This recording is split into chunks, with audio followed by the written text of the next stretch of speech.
This is episode number 121 of the Homeowner Show. Whether you're a DIY or looking to hire, we're here to help you find the best information and options for you and your home. My name is Kevin Hackett, and here with me is Craig Williams. Hello, and welcome to the Homeowner Show. We are so glad that you could be with us this time. Kevin didn't like the way I said time last time. No, it's just that you were like, time. I can go back to it. So you sing it this time. I sang it. All right, that's fine with me. It's all good times. Yes. All right, people, this is the show. I hope you enjoy it. We're here. It's happening. No, so we got some public affirmation. We did? Yes. Oh, I don't even know if I shared this with you. okay. So we got a few public affirmations. Excuse me. Did I tell you that we got ranked? Ranked by whom? By Apple Podcast. No. Yeah. So we were the 33rd show in our category, which at first I wasn't all that impressed. I'm like, 33rd. That's like a really far back loser. Right. It almost makes you feel like a third. Right. Yeah. 33%. You know. So, but in perspective, there's 1.5 million podcasts out there. And we were 33rd in our category. And I think there's only like 10 categories. Really? Yeah. So like when I saw that, I was like, that ain't too bad. That's not, hey, we've been worse. Yeah. So we've been nothing. Exactly. Now we're something. That's pretty awesome. Yeah. So that happened. Okay. Which was pretty cool. Yeah. And then our clip was getting some attention, even from how are we going to say their name now? Ria Ryobi. Ria Ryobi. Well, it just depends on who you're talking to. Because if you're talking to normal folk, yeah, it's Ryobi. Right. If you're talking to an employee, it's Ryobi. Ryobi. Yeah. Yeah. And when I say employee, I mean employee of Ryobi, not an employee of Home Depot, because they're going to say Ryobi too. Yeah. Yeah. And, if this was, if branding was a democratic republic, we'd be in the majority. So we're right. Yes. And they're wrong. So correct. Ryobi, live on. So good luck being called Ryobi. Yeah. So yeah, no one's gonna know what you're talking about. Exactly. I don't even know what a product would be that is called Ryobi. No, me either. It's nothing but it's one of those things where like people are pretty adamant.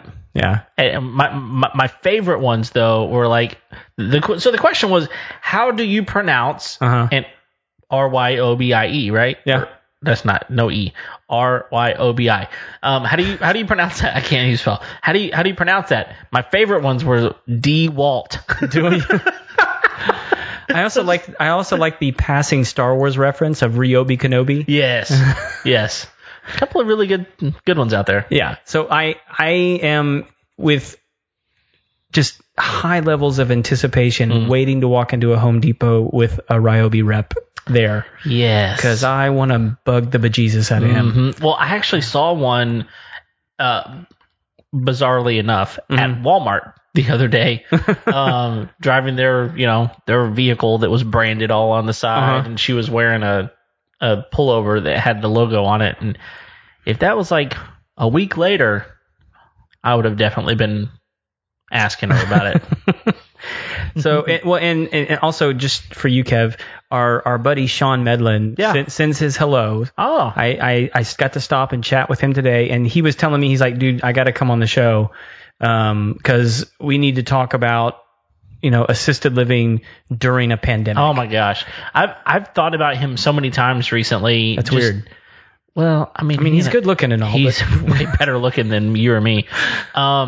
It's the hair. He's got the hair. He does that. Sean, if you're listening, well done, sir. I would just like to have hair. Anyway, so I've been thinking like his job has had to be so different recently. I mean, even in his very unique setting, that's like the most optimal, memory care and quote unquote nursing home type of place.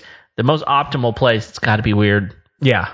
Gotta be. Well, I can tell you it has. I've been over there several, not in the facility because that would be bad. Yeah. But I've been over there several times. Okay. And I mean he's on top of his game, man. Yeah. He's got it going on. I have no doubt. So anyway, we have a really cool episode for you guys today. This is something that we have not talked about ever. Well, okay, so here's the thing. We're at a people we are chromosomal disadvantage. well, that's in so many ways. But No here's the comment. thing. But here's the thing. Like, we are a homeowner show podcast, Yes. right? And our goal is to cover the gamut of bases. Yes. However many bases there are, we want to cover all the bases. Yeah. Well, let me tell you, today, we are going to cover a base that few other homeowner shows could possibly They won't do imagine. it. They won't do it. They don't won't have do the it. guts. No, I agree. No. Yeah, the fortitude will not be there, but we, just for you, the listeners out there, this is for you guys out there. Well, and here's why I thought this particular topic, and just by the way, we're gonna introduce Kristina here in just a second. But this is why I thought this particular topic was timely and important. Okay. One, it's December, baby Jesus. Well, sure. Right, we're celebrating baby Jesus. Yeah. And if you don't have to believe in him in order to recognize that this is the season, but this is his season. Yeah, and let me just tell you, he was not born in a hospital. No, he was not. Nope. So, part 2. Okay. We are probably right at about 9 months into this pandemic.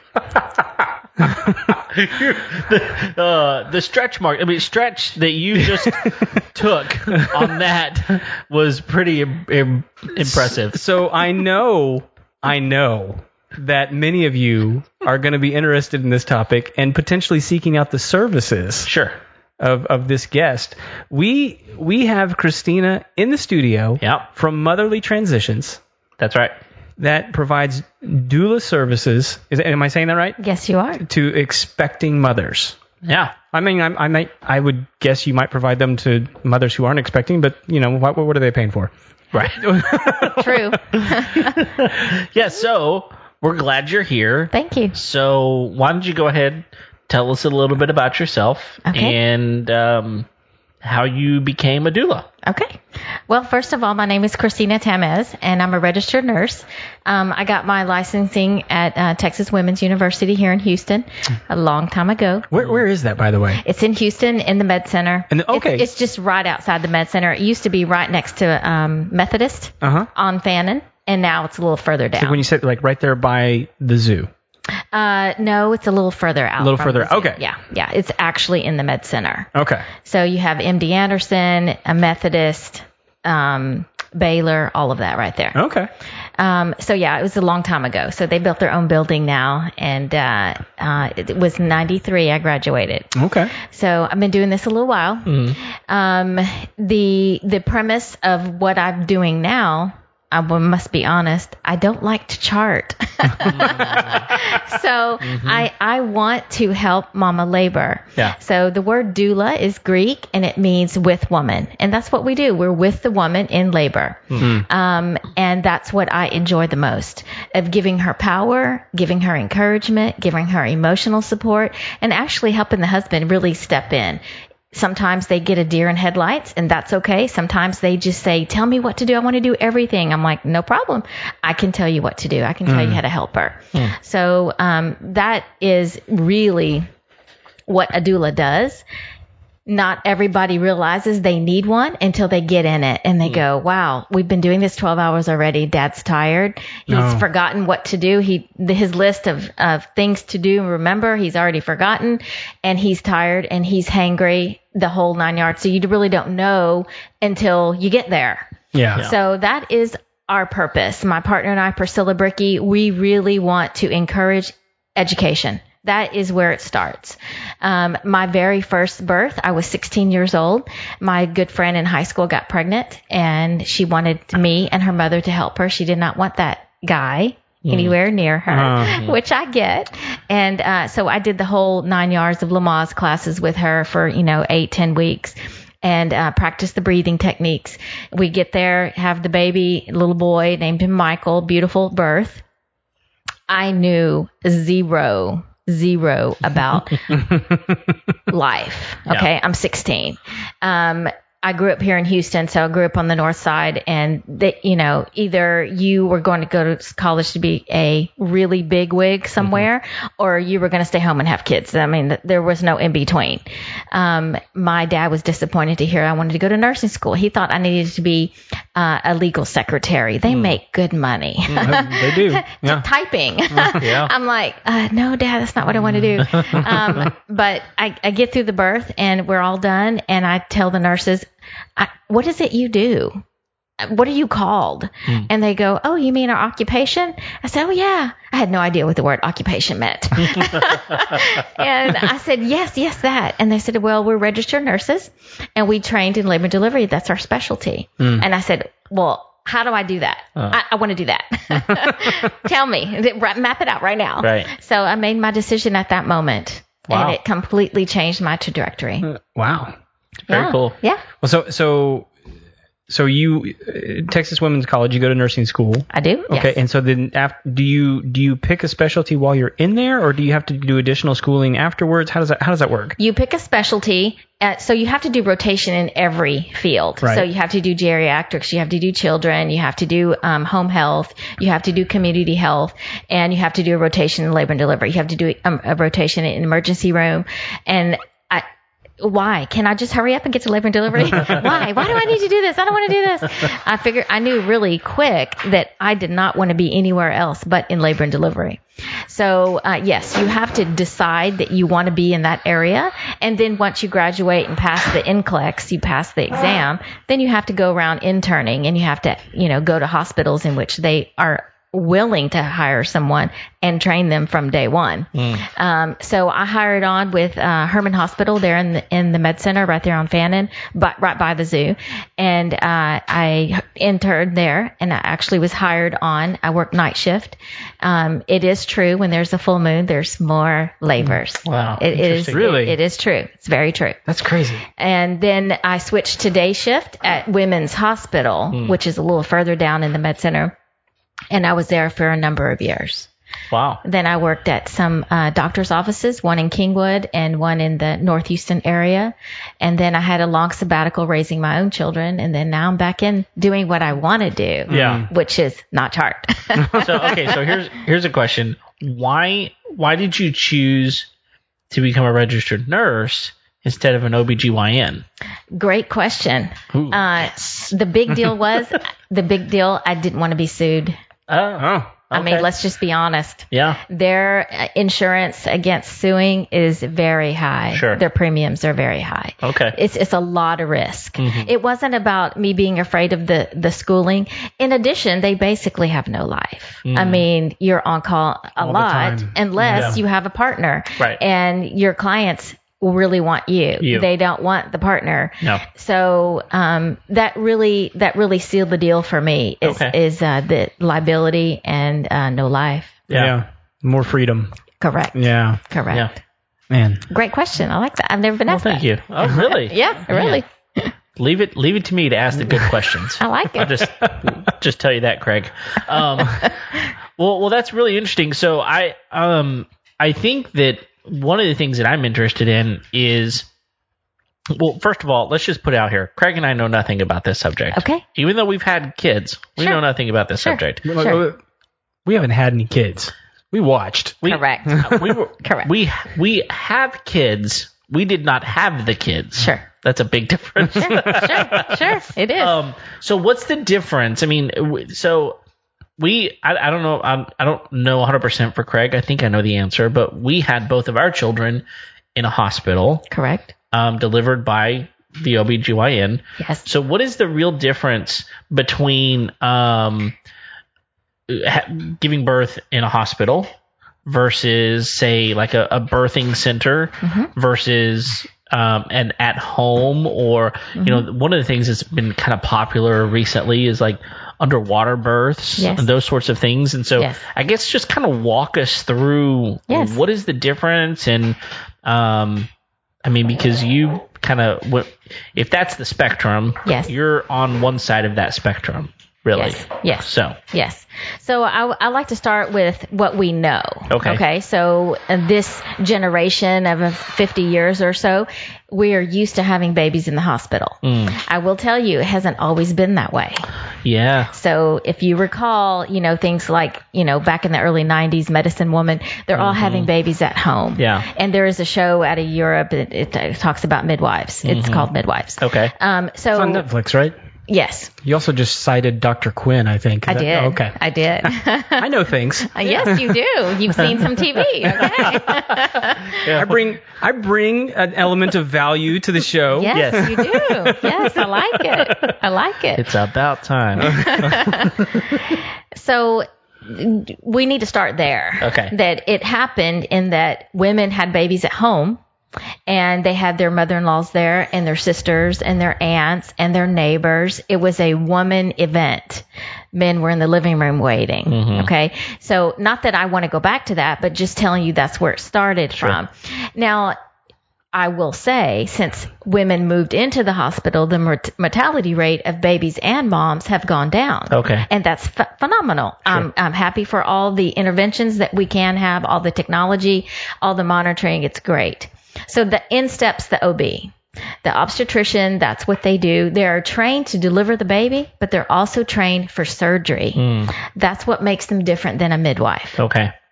Now you have two categories of midwives as well. You have certified nurse midwives. That means they went to nursing school first. Then they went to midwifery school. Then you have a professional midwife, and that means they're a lay person. They didn't have any background. They are learning by interning, hands-on. Okay. So one of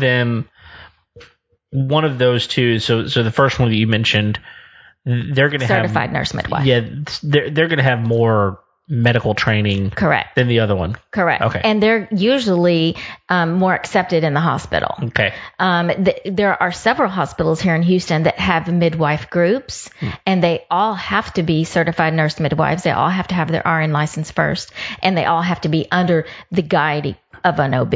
Okay. So if something does go wrong and the baby does need to be, the mom needs to have surgery to get the baby out, then the midwife would be an assistant.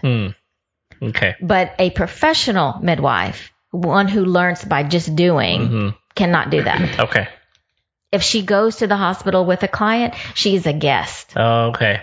She's just there maybe more for emotional support. Correct. Than anything else. And I'm so at that point, like what would be the difference between a professional midwife and like me as a husband, for example? Yes. Not much. Well, I think there's a lot of difference. First of all, we're female. Oh, well, yeah. Okay. So that does something different for the mom. She realizes that this person who is helping her, guiding her, has actually been through it. Sure. So there's a commonality, there's a camaraderie already. Okay. And if she has a relationship of trust, then she is going to listen to whoever's telling her, hey, we need to get you in this position, no matter how difficult it is. Right. She trusts her. Okay. Secondly, what I like to tell dads when they ask, what role do I have? And I say, whatever you want. So as much as you want to be involved, as much as you want to be in my class and you want to ask questions and you want to read, I'll give you the whole list of books that I'm giving your wife as well. So I want you involved, but I want you comfortable. It's really hard, I will say, to see someone you love in pain and you don't know how to fix it. And what do men have? They have testosterone. What does that mean? They want to fix. Yep. So it's really hard to just throw them in and they're uncomfortable, or make them sit along the side and they don't want to be there. So it's a little dance. Sometimes we have them very involved to their comfort level, and then sometimes we can tell they just need a nap or they need to go eat. Yeah. So back to the midwives and the OBs. So the difference between having a hospital birth versus a birth center birth, there's really not a lot of difference between a birth center and a home. Okay. Because the midwife brings everything with her. All the monitoring. If you want to have a baby in the water, you can. It's a blow-up pool right there in the living room. or in the bedroom. Okay. So all that's set up and ready to go, and then the midwife will help tear it all down. Okay. And it's perfectly clean when everybody's gone. Mm-hmm. It works out beautifully. The only thing that cannot happen at home is, of course, surgery. Right. But she can resuscitate baby if baby is having trouble. She has oxygen with her, and she can give medications to stop any hemorrhaging. If we need to call an ambulance, of course, we can do that. Mm-hmm. Now, all those things that you're mentioning, that's if the midwife is a registered nurse, correct? No, that is a professional midwife delivering at home. So they can administer oxygen, resuscitation, Yes. all those things. Yes. Wow. Yes, they have to. Wow. Yes. They have to. They have to be able to. Okay. Yes. Oh, they have to be able to do this. I got Yes. you. Okay. Yes, they have to be trained, and then they take a test as well. Okay. So do they have like a license or a? Yes. Oh, okay. Yes. You have to have X number of births in a certain number of months. You have to have referrals. You have to be under the mentorship of another midwife, a professional midwife. If you are seeing a client all through her pregnancy and you labor with her, and at the last minute she says, I think I want an epidural. I want to go to the hospital. Mm-hmm. Then the midwife student loses that credit. Oh, wow. Okay. Yeah. So is that what you're talking about? So many births. I mean, is that to get their license, or like every year they have to have so many? No, to get it. To get it. Okay. To get it. So after that, they're good. Correct. And then I imagine they have like continuing education. Correct. Okay. Just like I do. Yeah. Correct. Me too. Not for that, but Yes. For killing bugs, right? That's right. Yeah. So there's not a whole lot of difference between a certified nurse midwife and a professional midwife, except that the professional midwife cannot get in the hospital Okay. and actually deliver a baby. Okay. She can be there for moral support, but that's about it. Okay. now would she? I mean, like if she was like a student in the hospital, would she not get credit for that? If a professional midwife goes into the hospital, she is a visitor. Okay. She cannot deliver. No touchy. Correct. Got it. I mean, she can support mom, but she can't catch the baby. Right. Okay. Yeah. And then, of course, when you're in the hospital, you have the options of getting an epidural. So you get options of pain relief. There are certified nurse midwives that are advocating, and some midwives are licensed to bring it to your home. So back in the day when at the dentist, or even further back, like probably 50 or more years ago, maybe more like 60, where they took an inhalation and they got all relaxed. So you go to your happy place. And they are bringing that back. And there are some hospitals that have certified nurse midwives there, and they will let them do that. Oh, wow. But the hospital has to be really open to those policies. I know Conroe Regional does, but there are a lot of other hospitals that have midwives, but they're not that progressive yet. Interesting. Yeah. So there are options for pain control. I just want to point out, like that's such like a odd thing that something that was done 50 years ago is now considered progressive. Correct. Correct. In a hospital. Correct. I will tell you, it's making a full circle. It's so weird. It's really making a full circle. What? Okay. So let's ask that question. Why? Okay. So why did it go away? Yes. And why would it come back? Okay. I will tell you my personal opinion, and it's probably a little political, but my personal opinion, and it was propaganda. Okay. It was to give the doctors more money, more control. Because the epidural is more expensive. When you need an anesthesiologist. Or you have to have an anesthesiologist, and so then you got a whole nother person in the room. And, Correct. Okay. And you got to monitor differently. Okay. Correct. So all of those interventions, in my opinion, domino effect, one to another. So what has made that change? Women are getting educated, and they're realizing, I loved my doctor, but he wasn't even there. Or he came in at the very last moment just to catch the baby. So I don't have someone holding my hand like I thought I would. Right. Or the doctor wasn't even there. You got the doctor that was on call in the group. Right. So they feel a little cheated in that regard. In addition, they are feeling like not a person. The dignity is a little stripped when you get into the hospital. Who wants to be in a gown that opens in the back and, barely ties, and, everything is just exposed. And yes, your labor nurse is fabulous. I was trained in always respecting their privacy and always keeping the curtain closed. But they're only one person. Right. And there's no one else to do that. Hence, doula. Yeah. I mean, that's part of what I do, making sure I'm maintaining her dignity. Sure. Let me ask this question. Yes. Which I think everyone wants to know. Why the stupid gowns? Like, really? Yeah. It's a great question. I mean, it's the butt of every hospital sitcom joke. No pun intended. Yes. Yeah. Yes. No, there was a huge pun intended. Yeah. Yeah, huge hairy pun intended. Why? Why do they do that? We want easy access. So the big deal is the shoulders have to have the snaps so they can fold off and we can get it off quickly in an emergency if we need to do CPR and actually put the pads on you. Okay. So that's basic. For a mom in labor, especially a low risk mom, we hope she's up and moving around before she gets the epidural. We don't want her laying in the bed just succumbing to the pain. We want her active and moving about. It makes labor go faster.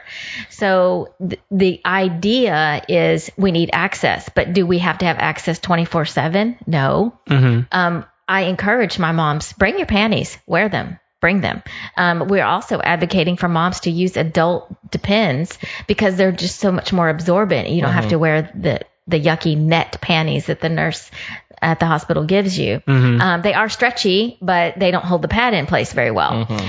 So those Depends work really, really well, and they're disposable. It works. It's easy. It gives moms some dignity. Yeah.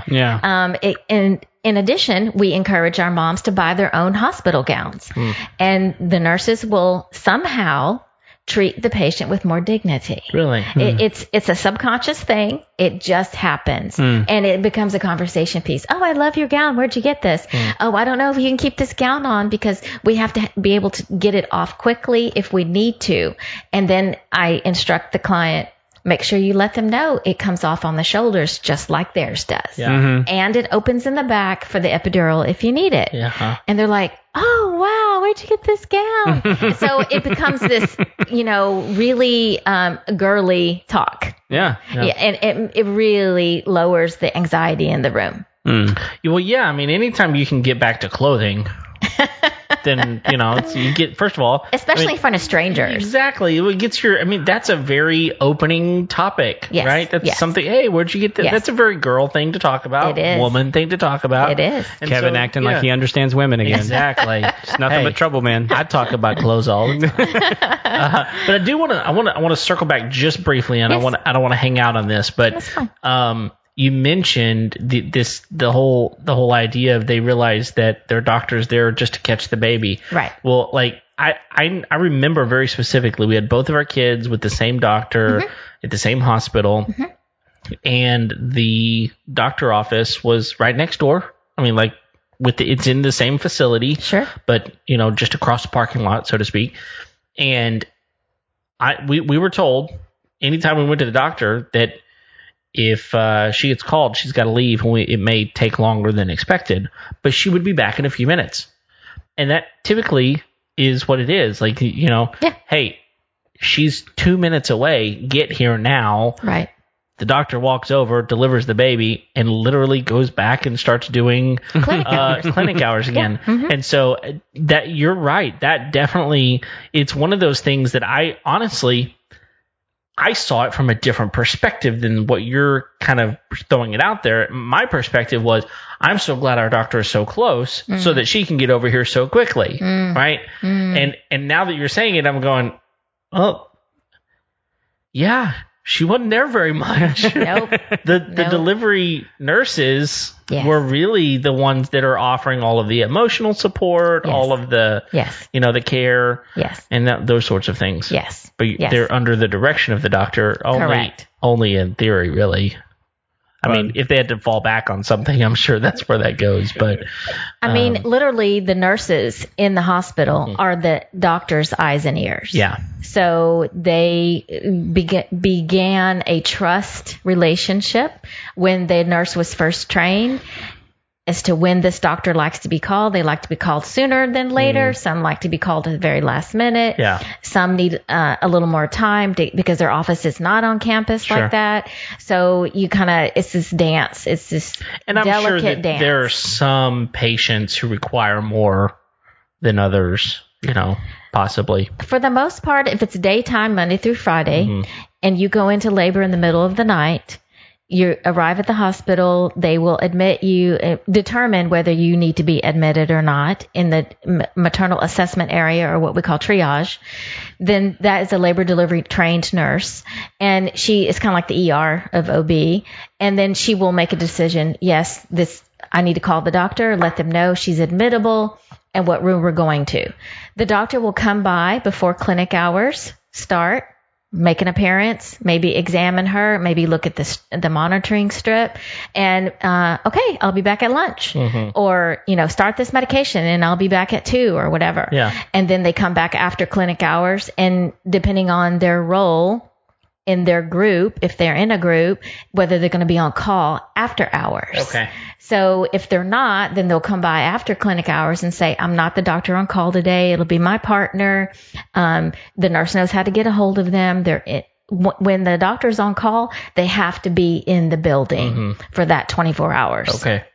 So that does give some comfort. But if it's a doctor you've never met, then that's different too. Correct. But I must say, if a doctor's trained properly, then yes, anybody can catch your baby. Yeah.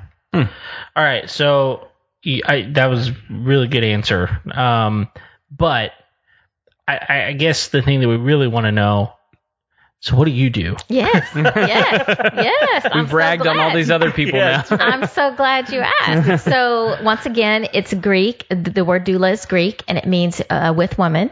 So that's what we are. We're with her every step of the way. So when we interview with clients, we give 1 hour consultations free for clients that are interested in our services. With COVID, everything's via Zoom. Before that, it was always in person. We met at coffee shops, at our office. We have an office in Shenandoah, and sometimes in their home. But with COVID, we're doing everything online now. But they ask that, and I say, well, I mean, my partner doesn't really like me saying this, but I say it anyway. We're like her mother without the baggage.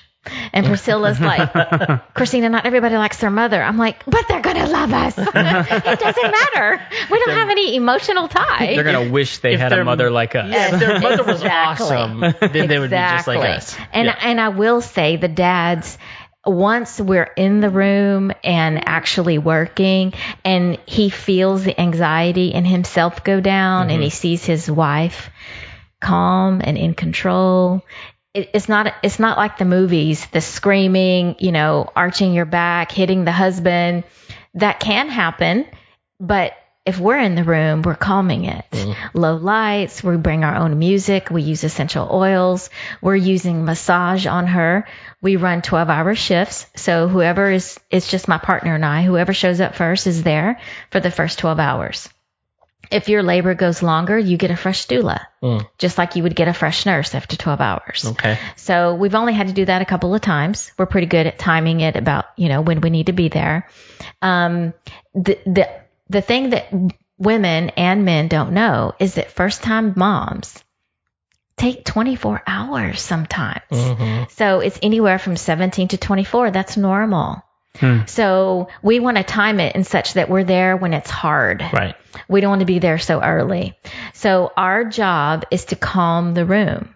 That's our job. Massage her, make her feel empowered, give her verbal affirmation. You can do this. Your body was made to do this. And I'm here to help you, remind you of that.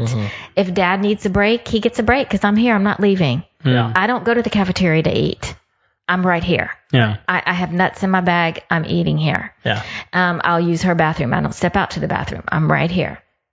Some dads do need the sleep because they've already done this with mom for 10 hours. Right. They did this all night. I show up in the morning. So that's what we do. We're there to empower her and make her feel comfortable. I've had one mom actually say, can we get some light in here? Open the curtains. And she wanted light in the hospital room. No problem. I can I can accommodate anything she needs. She typically will be very endearing to me and say, Kristina, that hurts. Don't do that. Okay. And then the dad says, I want to do it. Okay, let me show you. I show him what to do. Hip squeezes or massaging her back in a certain way, counter pressure, helping with inversions, all these comfort things that we help her with. As soon as he does it, she's like, no, I like Kristina better. So he's like, oh, and I said, don't take it personal. Yeah. It's that we're connecting now. Yeah. That's why. She feels connected. She doesn't feel alone. She doesn't feel overwhelmed. That's why she wants me. It's not that my arms are stronger because dad is way stronger. And there are times my arms need a break. Yeah. And I'll say, I'm going to let your husband do this while I step out to the bathroom. Yeah. So we really do encourage dad, but it's up to his comfort level and hers. Sure. Okay. Great. So are you guys, I mean, when you say that you're there with her, are you guys primarily doing home births? Or are you guys doing in hospital? What are you guys? We are 80% in the hospital. In the hospital. In the hospital. Okay. And I will tell you, I think that's where clients need us. Mm-hmm. They need us to explain the procedures. They need us to help them navigate their choices. Yeah. They need reminders because I have a great childbirth class. It's not 8 and 10 weeks long. You know, you go every week. You have to do all these exercises. It's one day, 4 hours. Mm-hmm. It's a PowerPoint presentation. I do give you the list of things that you have to do. You have to find a pediatrician. You have to find a playlist. Although there's a good one on Spotify, I must say. It's called Labor. It's very good. I like dancing to it. It's very good. I was listening to that this morning. I didn't know that's what it was. I thought you listen to this while you work. This is labor. It's a really good genre of music. It really is. It's very eclectic. And then you have to read the books. I encourage meditation. So if mom is not familiar with meditation, I will highly encourage her and send her places to go that are for free on YouTube to learn to meditate. A lot of what's happening in labor is natural. This is the natural way we expel a baby. But the coping mechanism happens right here between the ears. You know, that's interesting because my wife told me just the other day, I don't remember exactly what we were talking about, but so we induced with our first. And you have to know my wife. She's she's a planner. She's got to have everything kind of planned out. And my daughter was born in the middle of August, and it was right before school was about to start. She's a teacher, and so she just was, had all these thoughts in her head. And so we induced. Well, our second one came on his own early, and just about 2 weeks early, nothing crazy. Right. And she told me just the other day, for the first time ever, she was like, I wish I didn't induce for the first one. And I was like, why? And she said, it was just a much better experience with not having all the pressure of having to do things on a timeline. It just kind of happened. And it was, so for her, there was more pressure in one over the other. Yes. And as a first time mom, you don't know those things. You don't know that unless you're in my class. Well, we were not in your class. No, you aren't. So that's one of the topics I talk about. Yeah. So I start off my class with a basic anatomy and physiology just to make sure everyone's on the same page. And Dad really enjoys that because it's like, oh, wow, I didn't know that. I didn't know you ovulated on one side of a fallopian tube 1 month and the next month is the next tube, and you can still have babies if you only have one, and this is why. So I show everything very anatomical, make sure everyone's on the same page, and then we go into the stages of labor, and then we go into kinds of labor, and one of the kinds of labor is called induction. What does that mean? It's an artificial starting of labor. Why? I'm for it if there's a medical reason. Sure. I'm not for it if it's for convenience. Yeah. And I'm sorry, I don't mean to dog your wife. No. I mean, that was for convenience. I think she would absolutely say, yes, I wish we didn't do that. Yes. It makes everything harder. Yeah. Everything. So your body automatically releases oxytocin in our body to start labor. That's a natural process. Plus, when the water breaks, it releases hormones around the cervix and it makes the cervix open, encouraging dilation. That's all great. but now we're giving it to you artificially in an IV. Right. It's going to be 10 times harder and probably longer. Yeah. Is there a reason that it makes it harder? Well, it's artificially induced. So the medication starts at a 2 micro units, and it goes up every 15 minutes by increments of 2. So we can go up to 24. Okay. So it's a gradual increase, but the purpose is to make the contraction stronger, longer, and more effective. The only way to do that is to keep going up. So mom goes from, I'm cramping, like maybe I'm on my period. It doesn't feel terrible. They come in waves. It's a come and go kind of pain. But then when the Pitocin starts, it's an artificial starting of contractions. It makes your body respond more intensely. And we want them closer together and stronger. Mom goes, wait a minute. We're an hour into this. Wait a minute. I think I need the epidural. Yeah. Because I've only seen 2 moms go through an induction with Pitocin and not get an epidural. Wow. It's kind of a game changer. If you have to be induced and you use Pitocin, you probably are going to need an epidural. Yeah. Well, and let me ask you this, because this is something we actually experienced, and I think it was with our second one.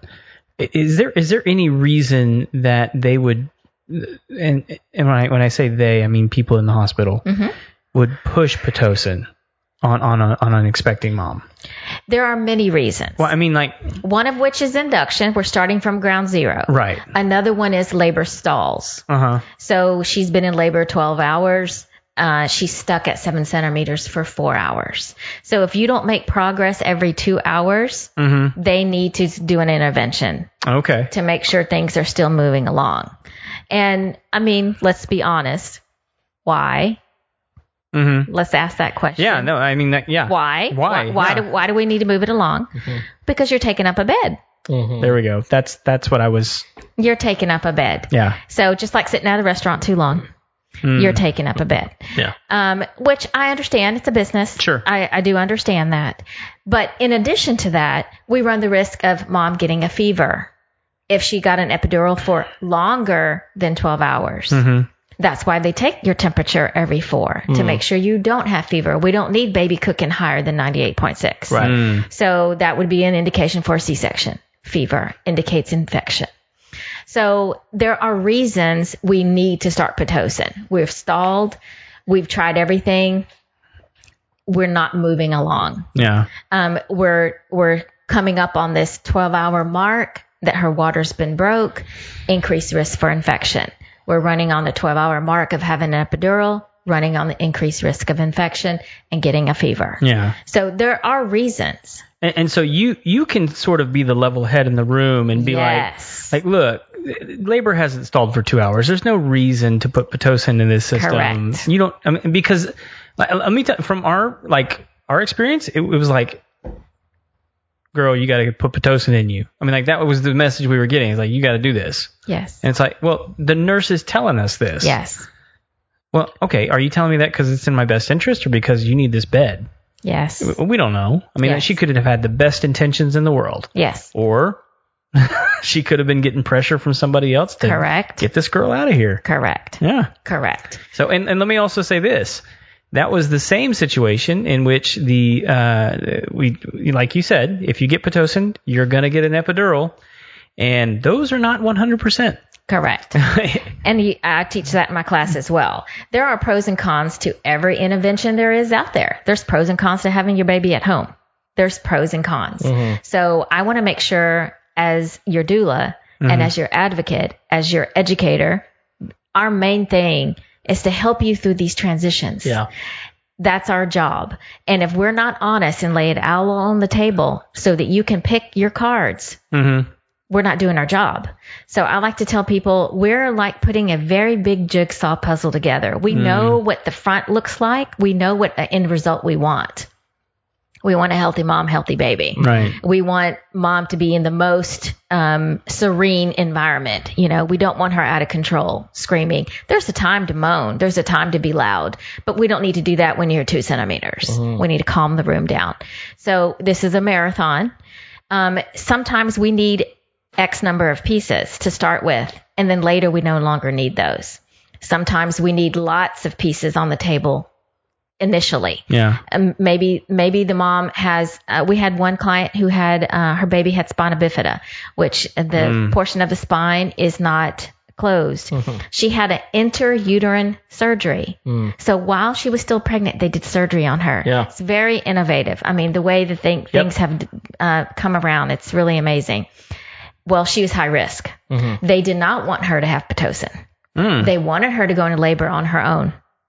But she needed to find natural ways to do that because they did not want to start Pitocin. Because her uterus has already been injected or the muscles have already been separated by a laparoscopic surgery. So they were very concerned with that. So, in that instance, we don't want Pitocin, but we really need to start this naturally. They highly encourage her to get an epidural, and I see why. So every intervention has its place. It's about when you put that puzzle piece in, when you need to take it out.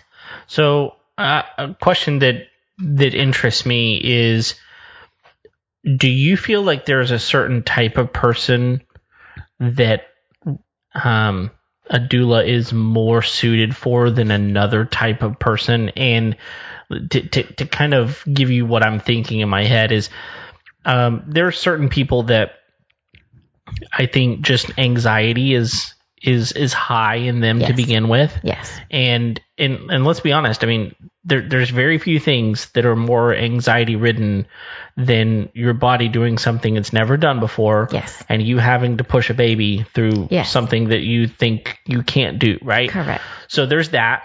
There's also people that are like high researchers. Yes. Like they research everything. They know everything.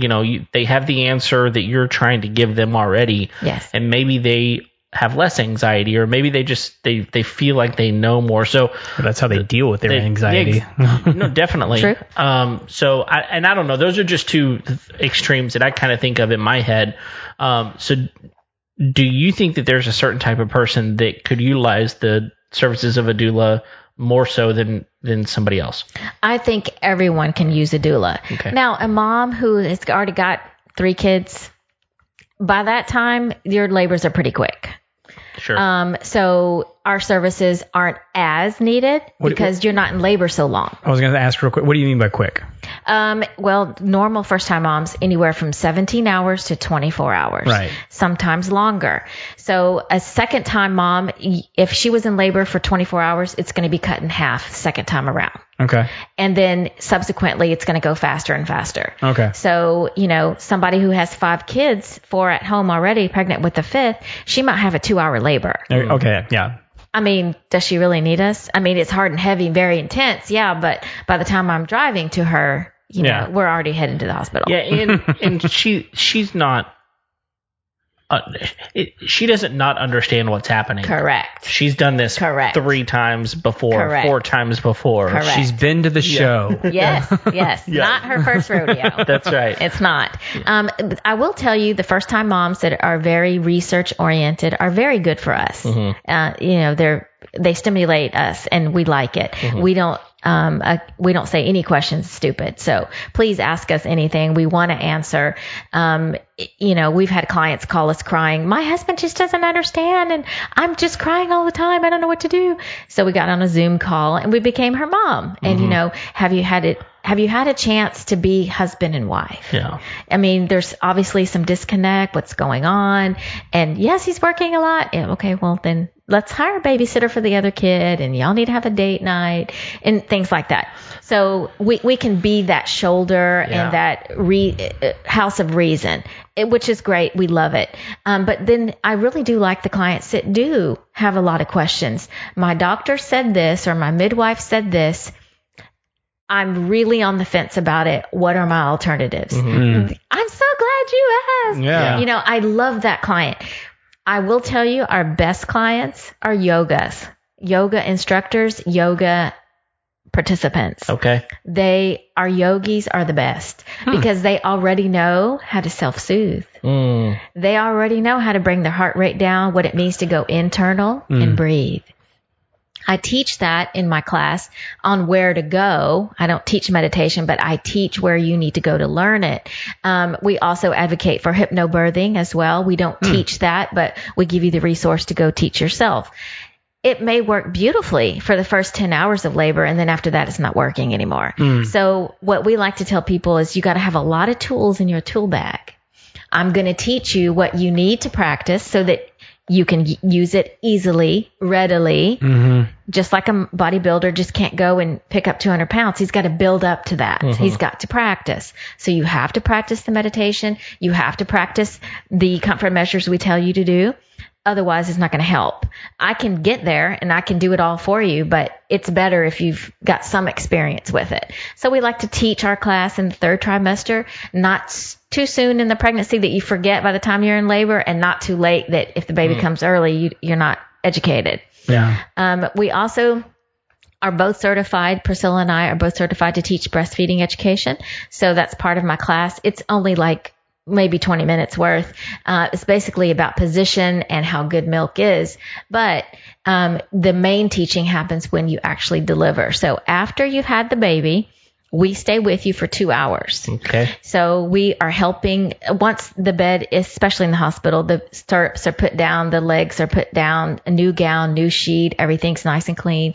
And baby, up to that point is on skin to skin. It's perfect. Then we lower the lights and we say, okay, what side would you like to begin with? So if the baby takes 45 minutes to get the first suck, then that's what we're doing. We're waiting. We're getting baby in the right position. It takes a lot of work for baby to even understand what to do. Their mouth has to be in the right place. Their tummy, their arms, their tongue. We have to wait until their first they're time ready. too. Yep. Yes. So a lot of moms get very worried. Oh my goodness, they're not latching. They're pulling away. Let's just wait, or they're sleepy. That's normal. We can wait.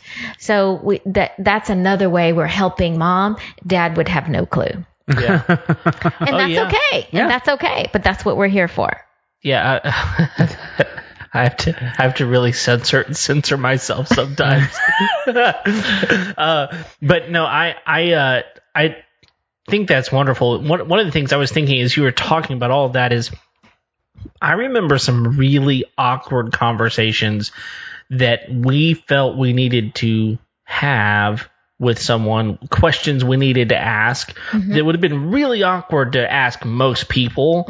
And so to have someone that you can ask a really awkward question to that you know, first of all, this person's a professional. Yes. They're trained. They know they know what they're doing. They can answer this question professionally and without it being too awkward. I can imagine that would be really, really helpful. And even if it's not necessarily awkward, it could be as simple as, hey, I'm experiencing this feeling. Correct. I don't like my doctor's not available. Right. But I can call you. Right. So that's how our 24/7 hour service works. So as soon as a client signs on with us, purchases a package and makes a down payment, we're theirs. So if you hire us, when you see it positive on the stick, we're yours the whole time. Yeah. So our phones are always on. Somebody's going to answer you between her and I within 1 minute. Oh, wow. Even at 2 a.m. Wow. Our phones don't turn off. If she's in a labor or she needs to sleep, we're communicating. Hey, you got the phones? Yeah, I got the phones. Wow. So that's how we do that. If some moms hire us, a week before they're due because they're panicking, they're unhappy with the answers they're getting. They're being told they need to be induced and they can't really get a clear answer on it. And so they panic and say, I need to hire a doula. Somebody said I need to hire a doula. And so we service them and, answer all their questions. Of course, they're not getting the most out of their money because they've hired us at the very end. Right. But we answer everything from I have these pains low front. They come and go, and they're more pronounced at the end of the day after I've worked. Well, that's round ligament pain. And we know that, and we'll tell you how to fix that. You need to wear a belt, or you need to get off your feet. Also, the great thing about Priscilla is she's a massage therapist by trade. I'm a nurse by trade. She's a massage therapist by trade. And she, in January 2021, she'll be finishing up her professional midwifery school. Okay. Yeah, she'll be ready for the test. So it's been a great journey for her to have, kept going up and up. And I'm thrilled that she was going to be able to add that to our services. But so she said, well, try this. And if it doesn't work, let me know in a couple of days. I can come to your house and give you a massage. Yeah. It's the best thing ever to have a massage while you're pregnant. The best. I would think so. It's the best. I had many while we were pregnant. Yes. They were great. Yeah, mine were fine. Yeah. Well, I think that that what you're saying makes so much sense, because there's very few people that are really qualified. Right. And what I mean by that is so many people have babies. Yes. But most people don't know why their body's responding the way it is. Correct. And especially first-time moms. And I would bet you have a lot of repeat clients, because We do. it's like We do. the first-time mom's the one who really needs all of the answers, but Yes. the second-time mom now has experienced the comfort of having someone with you. So Yes. I can see how that would be really great. Yes. But I just hear a lot of pregnant moms who they're nervous, they're Yes. scared. Yes. I was talking to someone just recently, and they were like, "Yeah, I was at the ER again last night." And I'm like, "Why?" And they're like, "Well, I was experiencing this pain." And I'm like, "You go to the ER all the time. Like, Yeah. there's probably a better way to do this, Yes. And the Yes. amount of money that you're racking up going to the ER, you could probably ask someone else some of these questions." Yes. So we get all kinds of questions about pain, about my feet are swelling, my blood pressure's going up, my doctor's concerned, they're talking induction. I have fluid leaking out of my boobs. What is that? I spotted, we have natural remedies in order to help start labor if we need to. Most obstetricians don't like to go to 42 weeks pregnant. The studies have shown that those placentas, the sustaining part of the pregnancy is getting older. And it is, and it doesn't perfuse as well. But midwives deliver 42-week babies all the time. Okay.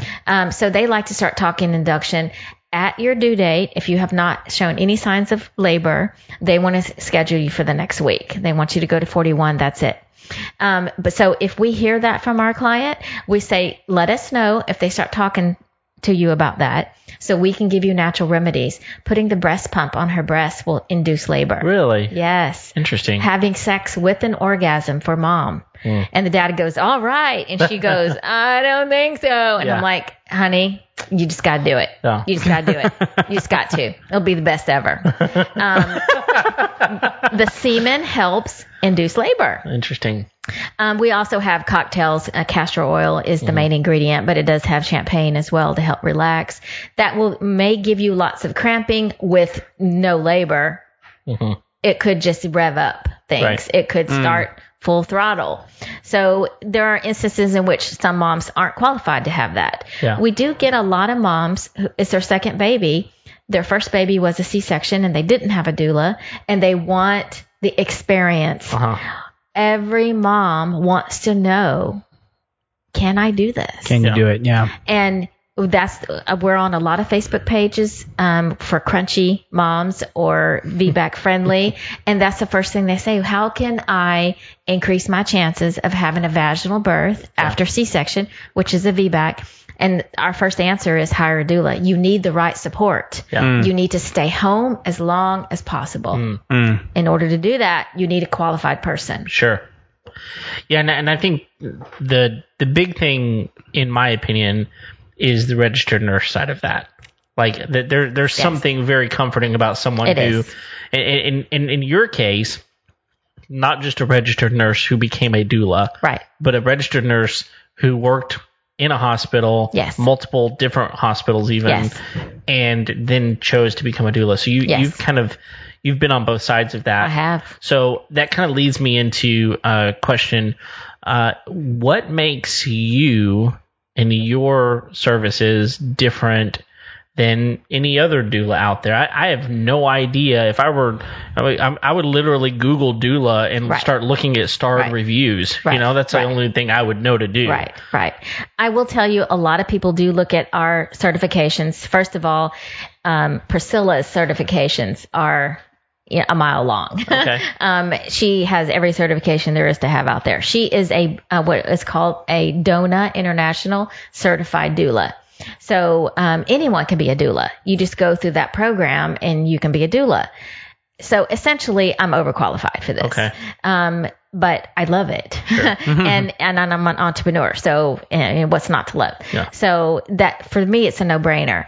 But I will say that the other side of that is I'm a born teacher. And if you don't know what you don't know, you can't make a decision. So when Priscilla and I found each other, we literally were finishing each other's sentences. It was kind of amazing.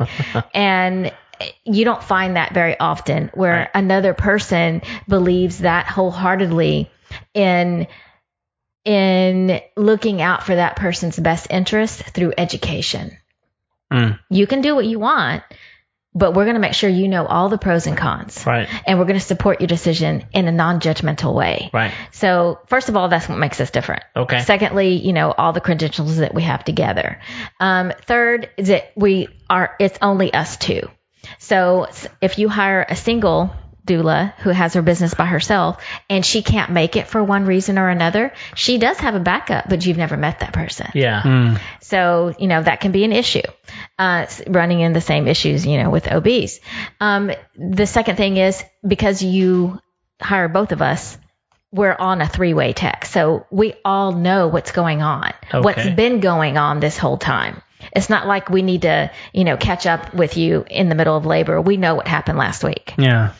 So that helps as well to keep everyone on the same page, the camaraderie, sending pictures back and forth. We get a lot of baby bump pictures. It's adorable. Yeah. The next thing that makes us different is that we can do it all. So not only are we doing birth, we're doing, as a birth doula, we're doing the childbirth education class. I just developed, because a client requested it, which is called a 4th trimester class. It's literally postpartum and infant care. Okay. So I just developed that. That's something a lot of other doulas don't do. We also can provide the breastfeeding support that a lot of doulas cannot do because that's not part of the doula instruction. Okay. That's something Priscilla and I did extra. In addition, we schooled ourselves. We went into a conference called Spinning Babies, and it's around the world, and it's just now making its way into the hospital setting, which I'm really happy. But it's about putting mom in a physiological position in order to get the baby in the right position to help use gravity. It's not about laying on your back. Okay. Ironically, it's about being on your hands and knees. Oh. Okay. Sometimes with your butt in the air.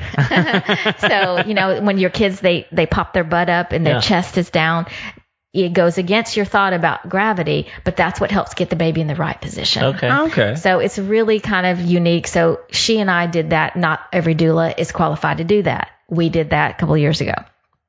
The next thing that makes us different is we do a procedure called placenta encapsulation, and it's okay. I was going to ask you about this. I'm so glad. When you and I were conversing on Messenger about this, I was like, I have to ask her about this. Yes. So I've heard about this. I'm glad you've heard of it. I didn't think it was like before you even say what it is, I have to know, is this a growing trend? Yes. Oh. Yes. Okay. Just it's amazing. I for everyone, I find it disturbing. Yeah. Of course. Craig and I discussed this offline like 3 weeks ago because he mentioned it to me and I threw up in my mouth a little bit. So and I'm kind of glad you did. Okay. Because you're guys and you should. So anyway, carry on. Let everyone know what you're talking about. Okay. So not every doula does that either. So placenta encapsulation means we take the placenta for processing, put it in capsules for human ingestion. And we're meaning mom, okay? Right. Nobody else.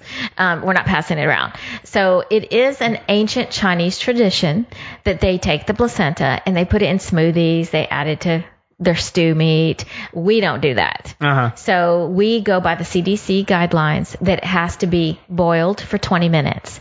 If it's boiled any less time, it can let viruses and bacteria pass through, because the placenta is like a liver. It's a temporary liver of the body. It's a filter. It's what it's supposed to do. Okay. Just a side note, very, very few babies are very ill with COVID, even if mom is positive, because the placenta did its job. Oh, that's there you go. It's a great thing. Way to go, placenta. Yes, great thing. Love that organ. So that's the first thing it does. So we have to boil it. So if we boil it any longer than 20 minutes, then it's going to lose its efficacy.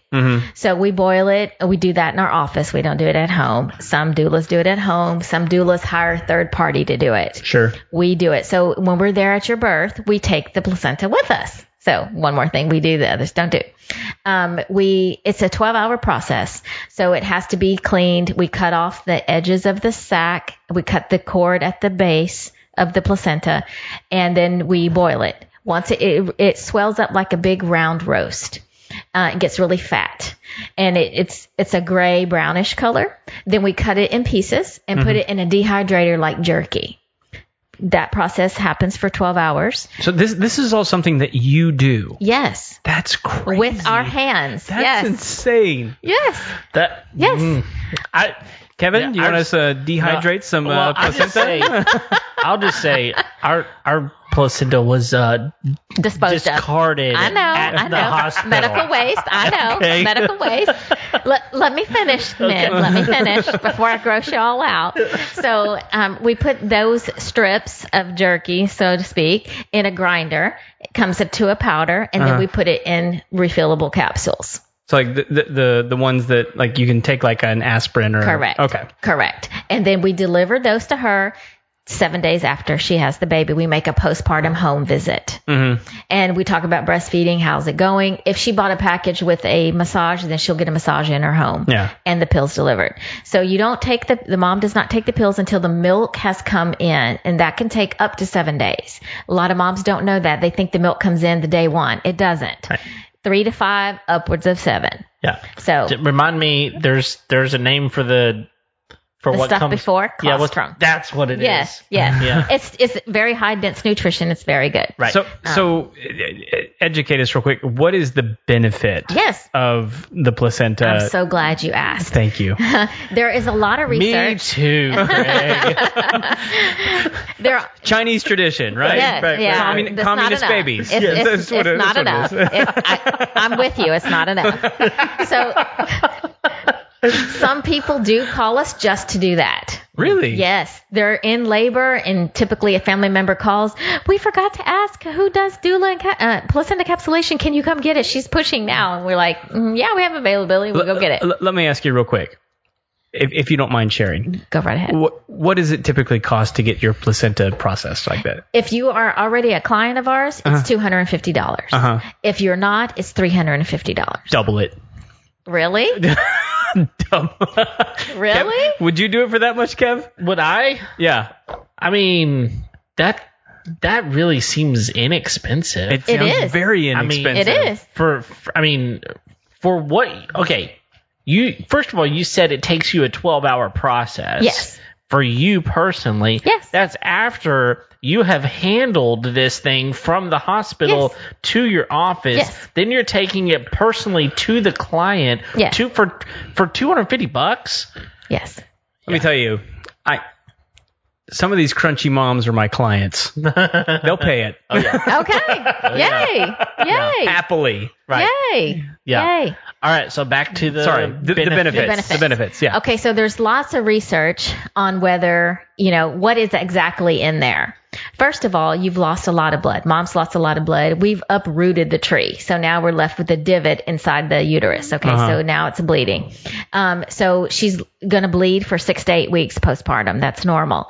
What ends up happening is she gets tired, not only because of the blood loss, the red blood cell loss, and her body's having to make up for it, and she's forming a scab inside her uterus, but she's also decreasing in her sleep cycle, right? Yep. She's not sleeping 8 hours like she was before. Yep. So, Not just her. Right, exactly. Sorry, we can't give you the pills. Sorry. Okay. So I'm going to go ahead and apologize for that comment. I'm going to go ahead and show you how much sympathy everyone on the internet has for you Zero, right now. 0. That's correct. 0. You know what made that baby. That's right. So it gives her iron. And it's an iron supplementation. It's great. And it's her own. So her body made it. It's kind of amazing. The second thing it gives, and this is researched, I give a website to all my clients in my class. It's called evidencebasedbirth.com. Has everything on there, even a COVID tab. It's very educational. It's all based in science, all based in numbers. And there's only 2 studies that are reputable about the placenta encapsulation, what exactly does. They went in looking, one was in 2016 and one was in 2017, and they went in looking for 17 specific hormones. They found 15. Oh, wow. Wow. Hey, there we have it. So we are assuming that's going to help with postpartum depression. Interesting. We're replacing all those hormones. Yeah. The other thing it helps is milk production. Oh. Interesting. So if you get the service and then you get grossed out by seeing them on the counter, don't take them. Right. I mean, no one's going to force you to take them. Right. Take this pill right now. Right. We also service in that same vein. We'll take one piece of the placenta and not dehydrate it. Put it in high-grade alcohol for 30 days and then deliver it to her later, and it becomes a tincture. The what? So, a tincture. I don't know what that is. So it's a liquid form of medication. Okay. And you put it under your tongue, but you wouldn't start that process until mom is in menopause. Interesting. You save it until she is in menopause. Well, how do you Wait. So, like, save that for? Put I it- mean, we're talking like put it in the 20 fridge. years, maybe. Yes, sir. In the fridge, Yes. in like next to the eggs. What? Well, Now- in the back. All right, so By the ketchup. I have to ask, why would you take that during menopause? Hormone replacement. Really? Yes. So it'll make it what? Less hot flashes. Okay. Less irritability. Less pain during intercourse. Oh, we really Interesting. screwed up. We should have kept that stuff. I'm just saying. You can have another, You can always have another baby, But Kevin. no, we cannot. I promise you. We cannot. You're broken? Darn. I have been broken. Darn. Yes. Someone has cut me up and broken me.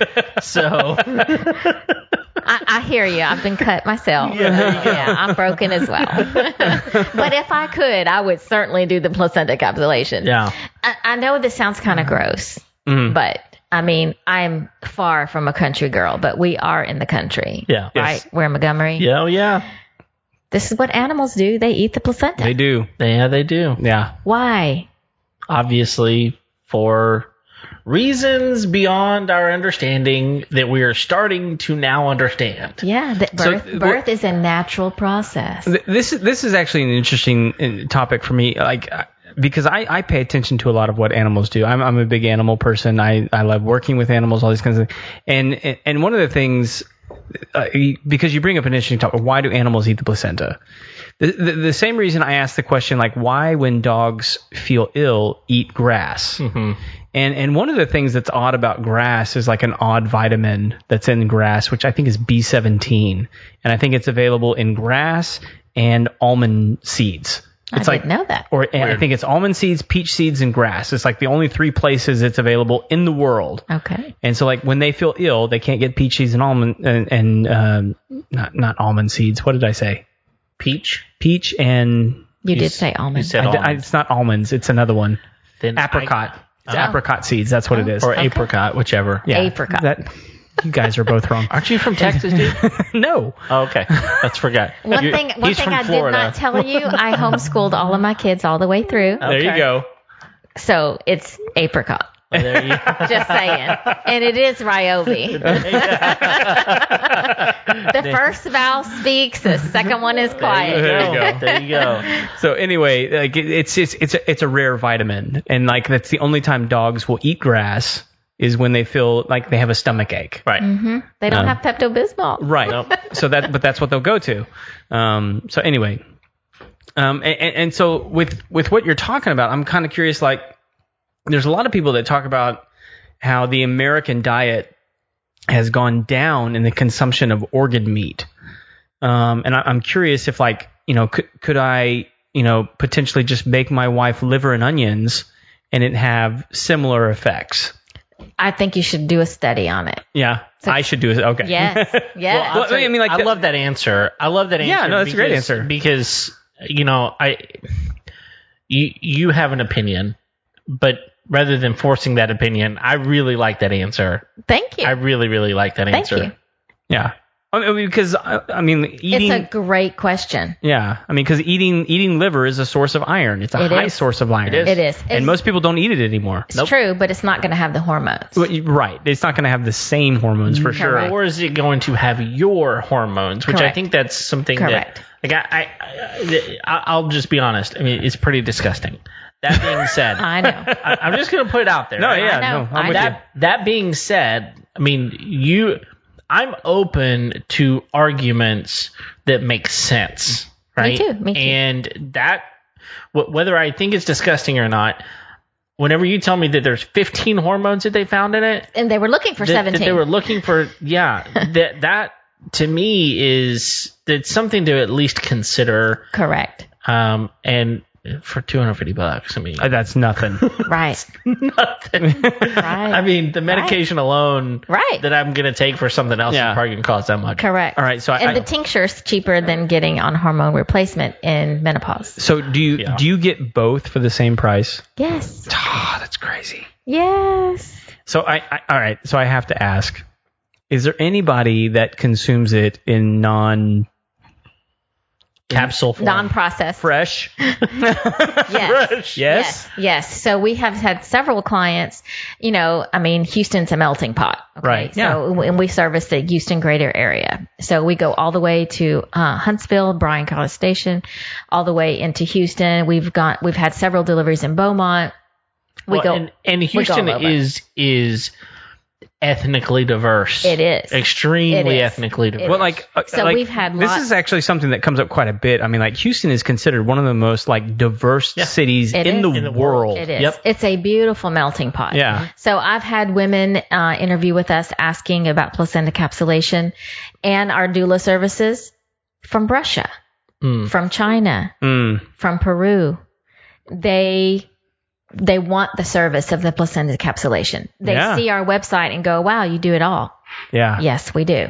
Yes, we do. Well, and to have somebody that you trust that's with you through the whole process that's also going to do that for you. Correct. That's just, I would imagine that alone is sort of like a massage. It is. It decreases all that anxiety. Yeah. The last thing that makes us different from other doulas, and some doulas just do that, is called a postpartum doula. They come in and they help you in those first few weeks, the baby's birth, navigate the whole being without sleep, bathing, other children, that kind of thing. So we do service that as well. And I just now got used to sleeping in my own bed for the past 2 nights because I was working nights for a new mom. Okay. Oh, wow. So she had a C-section, an unexpected C-section. She was not one of our clients. And she just looked up doula care. Actually, she wanted massages in pregnancy. That's how she found Priscilla. And she said, I think I'm going to need help at home. She's from India and her family can't come here to help. Neither in-laws. Nobody can help. Wow. So she's like, I think I'm going to need help. And then she got worried about having a C-section. Who's going to help me? My husband can only do so much. He needs to sleep too. So she said, well, my partner can probably help you. And she goes, oh, I want night help. She goes, yeah, my partner can probably do it. As long as we don't have a birth, we can help you. So she hired me for 5 nights in a row. And I got the baby on a great schedule and taught her how to breastfeed. She said, I was in the hospital for 4 days and saw all the lactation consultants every single day, all the nurses telling me a different way to feed. And you do it in 5 seconds, Kristina. What is your secret? And I said, I've been doing this all a very long time. Yeah. I've been doing this a real long time. Experience. That's my secret. Yes. Yeah. Well, I will tell you, especially doing what I do professionally, like I often have said to people, it's amazing to me how, like, you have a baby and then they're like, here you go. Right. See you next time. They trust you. and I'll tell you, like, so our first child, my daughter, she was jaundice, and so we had to stay in the hospital 1 extra night, and I was thanking God for an extra night in a hospital that I wasn't having to go home and do this on my own. Right. Because I have no idea what I'm doing. I mean, now the second baby, I was like, get me out of here. Sure. You know, I know exactly, I know what to do now. But the first one, I'm telling you, it was such a shock to the system. I mean, there's no manual for this baby. And every baby performs different once they get home, and the way they react to life, I mean, is different for every single child. It's true. And so I can see huge benefit in having someone who knows what they're doing, a nurse, come home and help me navigate the first few nights and just kind of go, look, you can do this. Here's how you do that. I mean, even this pillow here, put a pillow back here. Dad, you go to sleep. I got her, you know, so I have a timer. I know how long the baby's been feeding. I know when the baby had a diaper change. I know when the baby's due to eat again. I know how to wake a sleeping baby who's not interested in eating. I know how to take a baby off the breast. You don't just pull the baby off. They take the nipple with them. So there's a certain way to do it. So I know all of these things. So nighttime, we do nighttime doula work. We call it short-term nanny care. Okay. So we do offer nighttime, but it's based on if we have a birth or not. We only take 2 of those clients a month. We do daytime doula work, and of course we can't show up if there's a birth. But daytime includes light housework and meal prep. Okay. So some moms hire us just to do that because they've got a brood of children. Yeah. And, you know, they've already had 4 kids. This is baby number 5. And they're like, I want time with the baby. Can you take care of those? Yes, I sure can. So, you know, that doesn't bother me. I have 4 of my own kids, and the youngest is 17. So they've all survived. Yes, they have. There you go. And they're thriving, actually. Got them all in college. Good for you. Yeah. Well, you know, it's funny. So when Craig said that, hey, I've got this person coming for the show tonight, one of the things we talked about that's just kind of ironic in this time. I'm going to go time. This time. Is that it's about that opportunity, you know, a lot of COVID babies. Yeah, I imagine your phone's about to start blowing up. You know.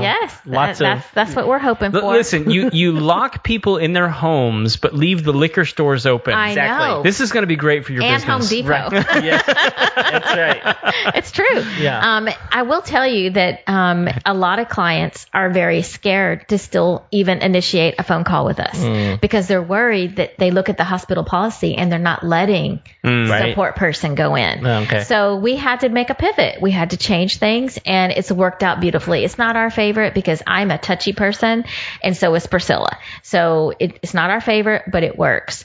We've gone to Zoom.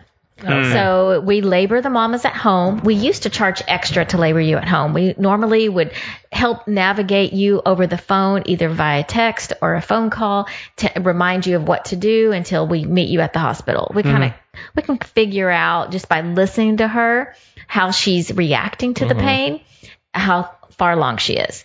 So we don't want to show it too early. We just want to be right in the middle of active labor, 4 to 6 centimeters. We can tell that without even doing an exam. So we change things. We start laboring the moms at home earlier. They stay there longer, and they show up either at 8 centimeters. Some of them want to show up at 10 and start pushing. Wow. And all of those clients have gotten their heart's desire. It's worked out beautifully. Cool. They're calmer. They're in their own home. They know they have a professional with them. They know we can leave at any time. Yeah. Anytime you feel like out of control, we'll talk about it when the contraction's over. And so you're doing all that over Zoom? No, we do that at home. Okay. And then if they go to the hospital and the hospital policy has changed from the time they signed up with us and we're no longer allowed, then we'll convert to Zoom. Okay. So as long as Dad can put the camera in a space in which she can hear me and I can see her, we're good. So Dad would be my hands and my feet for me. You know, hey, it's been 30 minutes. We're watching the clock. Dad, can you take her to the bathroom? Unhook the cords, walk her to the bathroom. Now walk her back and, you know, hit some hip squeezes on the ball. We've already been here 45 minutes. Time to change. So I've labored many women sitting in my bed. Wow. Interesting. over Zoom. It's not my favorite, but our services still apply. Sure. Have you had any moms that had an active case of COVID? No. Okay. No. I've talked to a lot of expecting moms that's a major. And like JoJo that we had in the studio not too long ago, who just had her baby. Congratulations, JoJo. What a beautiful baby too. Yeah. So baby Trumbly. That's right. I remember her telling me that one of her major concerns was like that if she had COVID, she might not be able to take her baby home. Correct. Is that's accurate? Yes. Yeah. Yes. That's crazy. That is the hospital policy. I mean, like I understand it, but like it's like that's insane. That's the reality we live in right now. It is the reality, but I will tell you, I will let you decide what part of this makes sense, if at all. Sure. So every hospital that I've delivered in Houston during COVID, and currently all the hospitals are open right now, just saying. Right. But they may close down again for us. They will test mom, a rapid test, when she arrives in the maternal assessment in triage. They will make her wear a mask until the test comes back.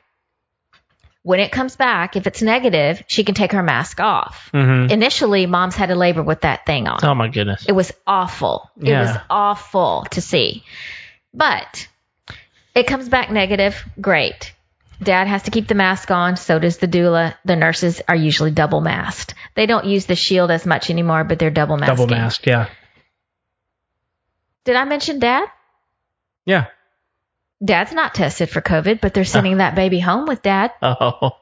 I see your face. I can read your face. Oh, my goodness. I'm just Is shaking. that logical? I'm shaking my head, people. If you're not watching on YouTube, I'm just shaking my head. Here, let's see. There you are. There it is. I'll continue to. That's worth an extra shake or two. It is. Yeah. Is it logical? No. No. So much of this is not logical. I know.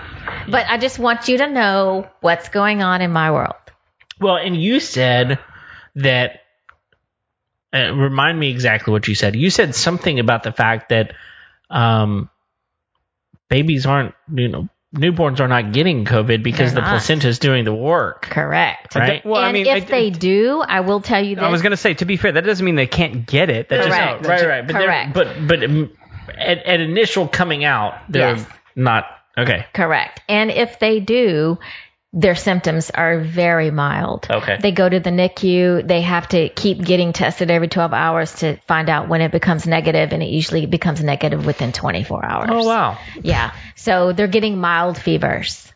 And I would bet you, Craig, especially based on, because we know JoJo, she's wonderful and she's smart, right? That information is probably not readily available. Like they're not getting that information again. Correct. A doula would help you know that information. Correct. And evidencebasebirth.com. They have a whole tab on COVID. Okay. Really? Yes. So, what was the evidence? Evidencebasebirth.com. Okay. All right. And it's everything on there. It's all based in numbers and studies. It's not opinionated. Okay. Oh. I like it. And they update very often. So during COVID, they were giving weekly updates about COVID and moms that were found to be positive and did it past a baby. And then they did more blood work on baby, followed those babies for a number of months. Now those emails, I'm not getting them every week. They're still every month though. Okay. Right. But it's still updated. Wow. Well, man, we have covered a lot tonight. Is there anything yet that we haven't touched on that you want to make sure we get to? Yes. The only other thing I want to tell you is that we only take 4 births a month. Okay. So it is first come, first serve. Yeah. And so make your reservations now. That's correct. Book us now. You COVID procrastinators. And it's never too late. Even the day you're due, it's not too late. Secondly is that we take payment plans. So a lot of doulas don't do that. Some doulas will take your money and not take, you can pay up front, at month 6, but you are not qualified for their care until you're at 37 weeks. Oh. We don't do that. Okay. Yeah. We take care of you the moment you put the down payment. Cool. Okay. So you can put a down payment and that holds your spot and make monthly payments, and it has to be paid for by the 37th week. Okay. But you do get a discount if you pay in the one lump sum. So that's nice. You get $100 off. If you purchase a package at the $1,500 level or higher, you get $100 off. And if you refer somebody and they use your name, you get a $100 Amazon card. Nice. Yeah. You know, when you're pregnant mamas? That's what I was going to say. I'm running through the people that I know right now. I'm going, I get a $100 gift card. Yeah. That's right. The show could go shopping on Amazon. That's right. Correct. That's correct. Basically, if you know someone who's pregnant, let us know. What? Or just tell them to call and say, "Hey, I heard about you on the Home Runner show." That's correct. That's correct. That's correct. We do everything mama's babies. That's what we want to do. I had one dad tell me, "You need to tell every dad out there that y'all are worth your money in gold." And I said, "Why, Christian? Tell me why." Because dads want to know the why. Yeah. And he said, "It's kind of like I can go to the hardware store and I can get a barbecue pit, set it up, not read the directions. It'll take me all day Saturday." He said, "Y'all are like the instructions. Why? I would let you do what you need to do so I can sit back and relax for the rest of the Saturday." There you go. That's what every guy really wants to hear. I know. It is. She got Saturday off. Right. Exactly. And it's like, I get to buy a barbecue pit, but not put it together. That's correct. If I could buy a barbecue pit, let someone else put it together. Yes. That's really the goal. Yes. Yeah. Right? Yes.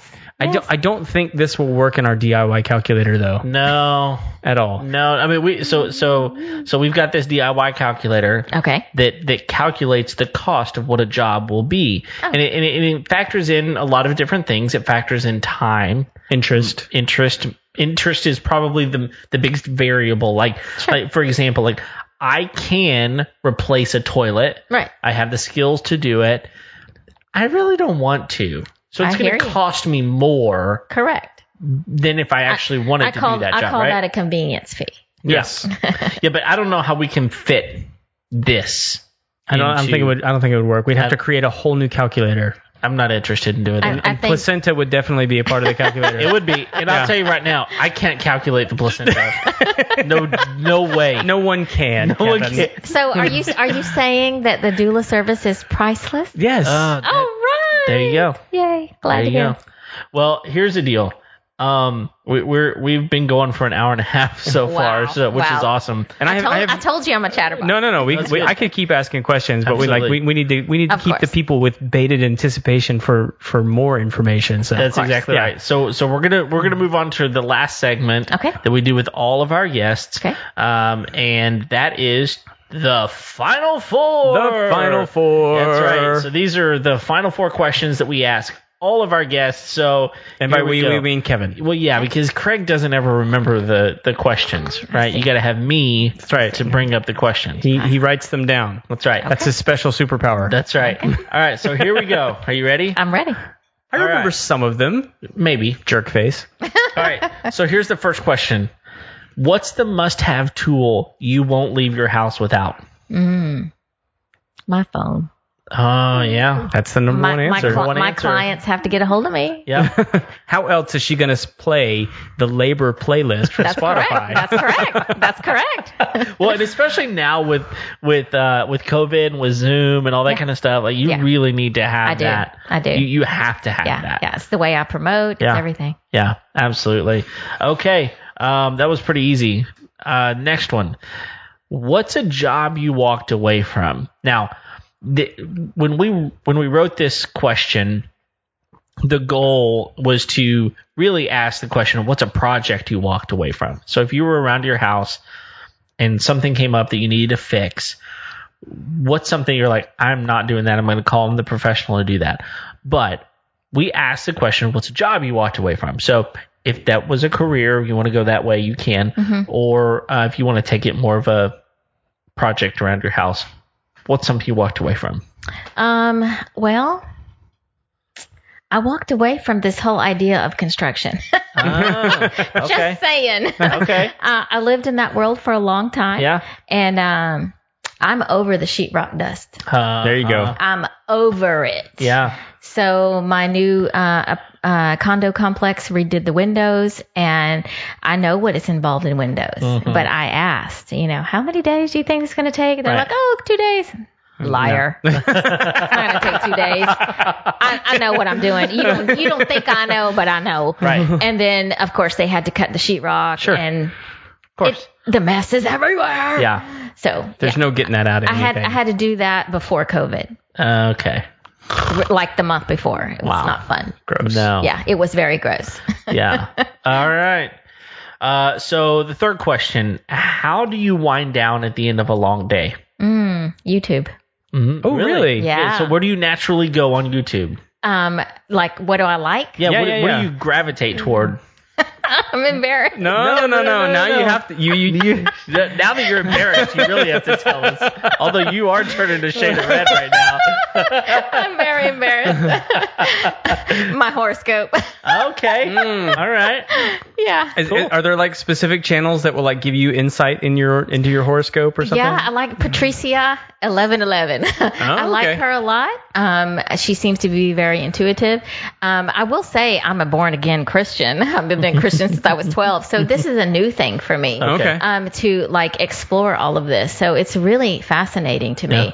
And this whole thing that's the solar eclipse that's happening on the 21st. Oh, yeah. What is Yeah. it? The Star of Bethlehem thing? Yes. What, yes. The Christmas star. That's what people are calling Oh, the Christmas star. Yeah. Yeah. So it's a really big deal. Right. And Okay, so is it? Did you say Patrice? Yes, Patricia. What is Patrice saying is such a big deal about this? well, she doesn't necessarily talk about astrology. She just talks about my sign. So, but there are a lot of others that I'm learning about astrology and the placement of the planets, ironically, in relationship to COVID. Oh. So yeah, it's been very interesting to me. So are they saying that like planets are aligning sort of like they did in like 1918 or like Actually, they make a lot of reference to social upheavals and where those planets were placed. So they refer a lot to the Rodney King violations and the riots and stuff, and where the planets were placed at that time, and why we saw so many riots this season.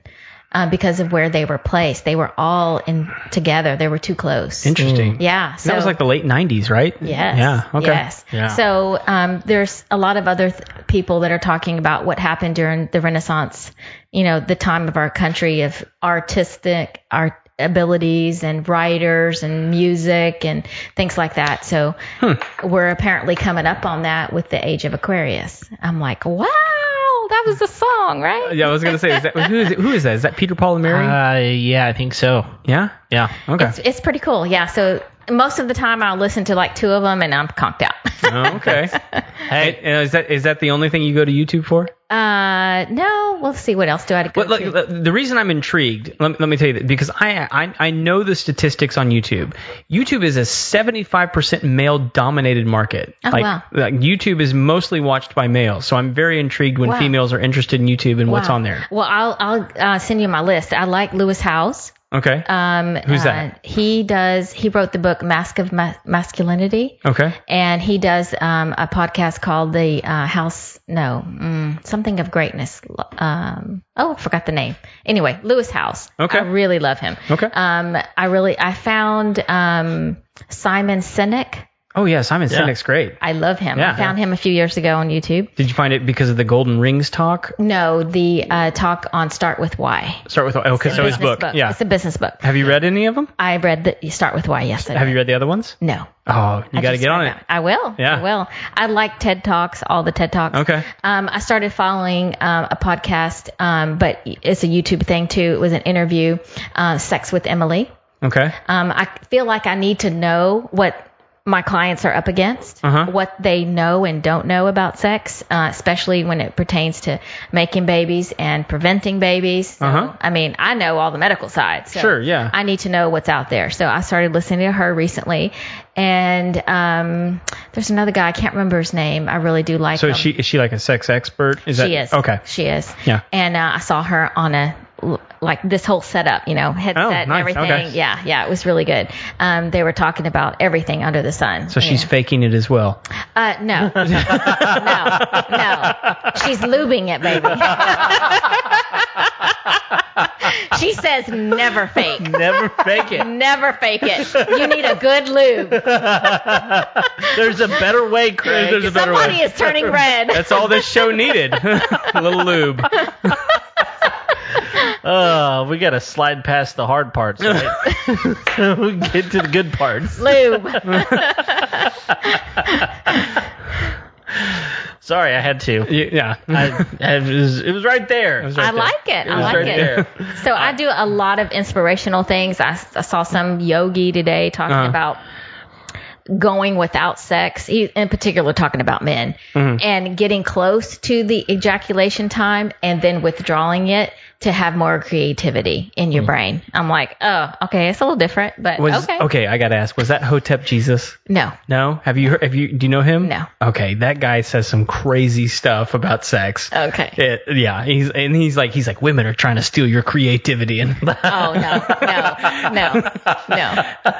I don't think that's accurate. I don't think it is either. No. It's not accurate. I'm not advocating for people to go listen to him, but go listen to him because he's nuts. Right. Okay. Yeah. Okay. No pun intended. All right.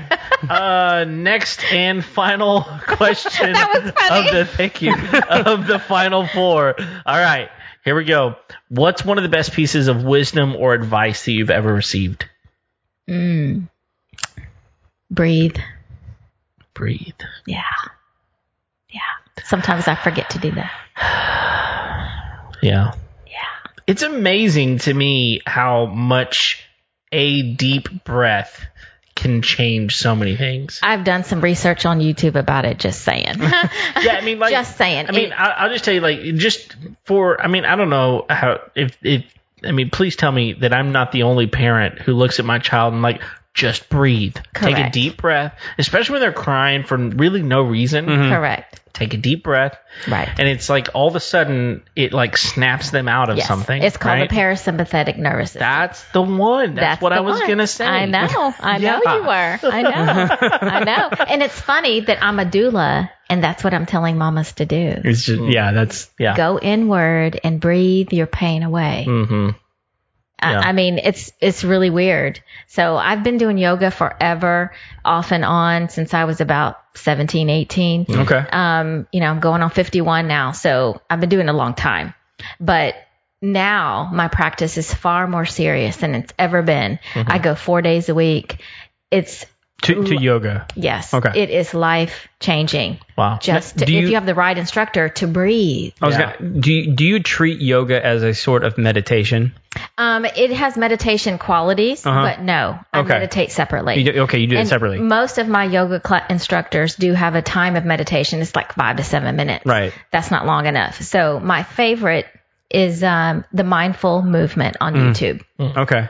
They are my by far favorite. Interesting. Well, and you say that, but that's probably because you've been doing it longer than most people. I think for the some people, yoga or the meditation. The meditation. I think for some people, 5 minutes would feel like an eternity. Well, if you've never done it before. Yeah. True, but it's really not. It used to be taught that you had to quiet your mind. You had to be still. Right. It's not about that. It's about breathing. Mm-hmm. And it's okay if your mind leaves. Just gently guide it back. So, are you familiar with Dr. Safali? No. On YouTube as well. She's the conscious parent, conscious marriage. She does all the conscious things.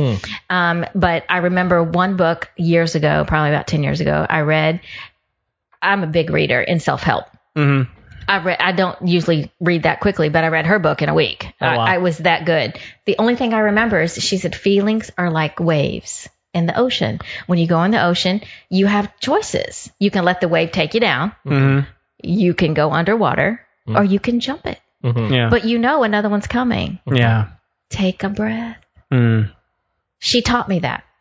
Take a breath. Take a breath. Yeah. You don't have to decide everything right now. Just take a breath. Right. And since I'm a chatterbox, I don't breathe very much. I do have 2 alarms on my phone. That should be one of your questions. Okay. Do you have alarms to remind you things? Okay. I have 2 alarms. It goes off twice a day. And it says breathe, Kristina. Yeah. Yeah, you would love the Apple Watch. The Apple Watch because it's got like 10 times a day. Yeah. Like it tells me to breathe. Yeah. I'm not an Apple fan. So, well, it's okay. We won't ever have you on this podcast again, but everyone has their flaws. Yeah. I know. That's what my kids tell me, Mom, please, you have to upgrade. Well, I don't have to do anything. My point, though, is like the Apple Watch, and maybe there are others that do this as well, but it's got a specific point that it tells you to breathe and it guides you through the process. I didn't know that. Which is really, it's a helpful process. Okay. It really is. Okay. If you do it. Yeah. If you do it. Yes. Otherwise, it's just an annoying because I turns mine off. Yeah. So, it's not annoying to me anymore because I turned it off. But I have done it before, and it is very helpful. Yeah. It tends to go off at the time, whatever. It's the most inconvenient, which is probably when I need to do it most. That's true. Right. Yeah. Right. Well, so here's the thing. We actually kind of lied to you, so I apologize for that up front. Kevin lied to you. But I don't do liars. Well, it's forgivable, I think. That is that we said there were 4 questions. There's actually 5. Okay. And I let Craig. He remembers this one. I remember this one. So I'm gonna let him ask the 5th question. Yes. Okay. If people want to find you, how do they get a hold of you? They go to the website. It is motherlytransitions.com. .com. Okay. Yes. And so you can, Priscilla does all the scheduling. I hate scheduling. I love charting. people. Yeah. Yes. I love to talk. Yeah. I really don't like anything, having to keep up with the schedule. So her phone number's on the website. That's her cell number. Oh, wow. You can text her and say, hey, I'd like to set up an appointment. And she gets together with me when are you available? And we work a Zoom call out. Cool. So that's how it works. Are you guys on any social media? We're on Facebook. Okay. I am working. I need some help. Do you have a podcast on that? I need some help with Instagram. I can point you in some directions. I need some help. Okay. I have the account. I'm still figuring it out. Okay. So Excellent. I can get you up and running in like 10 minutes. Don't worry about it. that would be great. Yeah. That would be great. But how do I find followers? How do you even easier. Really? Yes. Oh, well, I didn't know that. Yes. Super easy. Okay. Yeah. Okay, great. Cool. Great. Well, listen, this has been fantastic, and thank you for. I can tell you right now, like there is a potential that we're gonna have some listeners that are like, I don't even want to listen to that. Partly because they're dudes. And they're going to go. That's first of all, that's a weird topic. Second of all, it's going to be uncomfortable. Those sorts of things. But I'll tell you, those of you that are listening right now, you're not sitting in the room having this conversation, and it was super comfortable. Good. And I think that you facilitated that. So thank you. Thank you for making it comfortable. Thank you. And I think that says a lot for the type of person that you are. So if you're interested in a doula, I would say give Kristen a shot and let her talk to you about that. So but other than that, we're very thankful that all of you decided to download today's episode, and we're everywhere that you can imagine us being. That's right. You can't avoid us now. No, we're out there. So and ranked 33. That's right. That's and right. climbing. Yeah. So if you haven't already, go ahead and subscribe. I'll find out who 32 is. I'm gonna go throat punch them. They can't talk for 2 weeks. Exactly. Yeah. So go ahead and subscribe if you've not already done that we don't miss any great content like, doulas. And leave us a rating and review on iTunes. That would be fantastic. But we appreciate all you guys. And until next time, we'll see you later. See ya.